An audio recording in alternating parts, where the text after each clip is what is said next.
Assalamualaikum warahmatullahi wabarakatuh.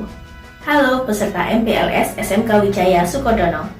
Bagaimana kabarnya hari ini? Masih semangat ya untuk mengikuti materi pada hari ini? Nah, sebelum kita mulai materi hari ini, mari kita kenalan dulu yuk. Nama saya Amilatul Fauziah SPD, biasanya dipanggil Bu Mila.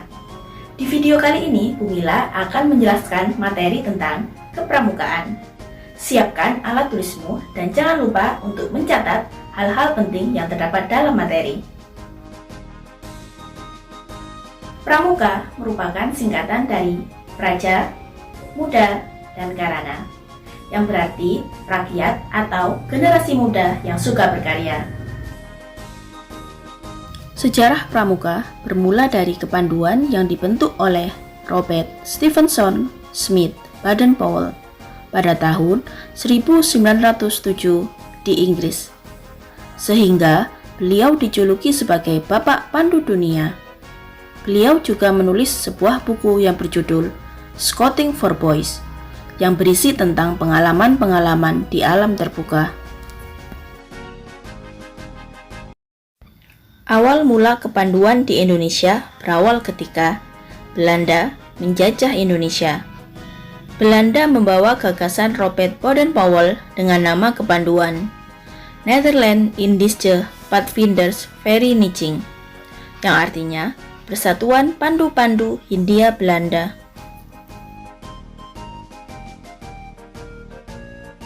Sebelum tahun 1961, ada beberapa kepanduan Indonesia, antara lain Pandu Rakyat Indonesia, Kepanduan Bangsa Indonesia, Hizbul Waton, Pandu Kesultanan, dan lain sebagainya. Namun, sejak 1961, tepatnya pada tanggal 13 Mei, tercetuslah satu wadah, yakni Gerakan Pramuka. Gerakan Pramuka tertuang dalam Kepres nomor 238 tahun 1961 dengan lambang tunas kelapa yang diciptakan oleh Sunarjo Atmodipuro. Sedangkan moto Gerakan Pramuka adalah Satyaku Kudarmakan, Dharmaku Kubaktikan. Bapak Pramuka Indonesia adalah Sri Sultan Hamengkubuwono IX yang lahir di Yogyakarta tanggal 12 April 1912 dan wafat di Washington DC, Amerika Serikat pada tanggal 2 Oktober 1988. Adapun metode yang digunakan dalam pendidikan kepramukaan yaitu kode kehormatan, belajar sambil melakukan, sistem berkelompok, kegiatan menantang dan menarik, kegiatan di alam terbuka, kemitraan dengan anggota dewasa, sistem kecakapan, sistem satuan terpisah, hiasan dasar, dan sistem among. Lalu, apa dampak positif di sekolah bagi anggota pramuka? Yang pertama adalah mandiri belajar, yakni anggota pramuka bisa menganalisa, merencanakan, melaksanakan, dan mengevaluasi. Yang kedua, manajemen diri. Anggota pramuka mampu mengidentifikasi kebutuhan, menetapkan tujuan, mengontrol belajar, dan mengelola umpan balik. Yang ketiga adalah motivasi belajar. Sebagai anggota pramuka, harus memiliki motivasi kuat untuk belajar secara mandiri. Yang keempat adalah memecahkan masalah.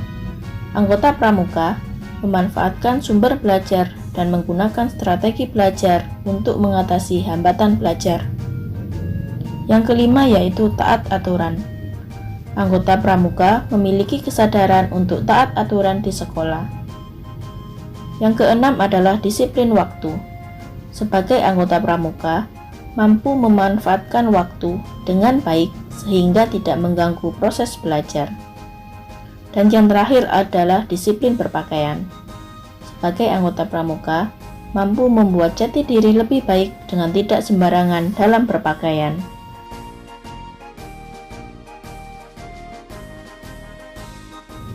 Demikian penjelasan saya tentang materi kepramukaan. Untuk menguji kepemahaman kalian tentang materi ini, silakan jawab 5 pertanyaan berikut ini. 1. Apa yang dimaksud dengan kepramukaan? 2. Sebagai anggota pramuka, apa yang bisa dilakukan untuk menjaga dan membela NKRI? 3. Bagaimana bunyi janji Trisatya Pramuka? 4. Mengapa tunas kelapa dipilih sebagai lambang gerakan pramuka? 5. Sebutkan 3 fungsi pramuka dalam kegiatan sehari-harimu.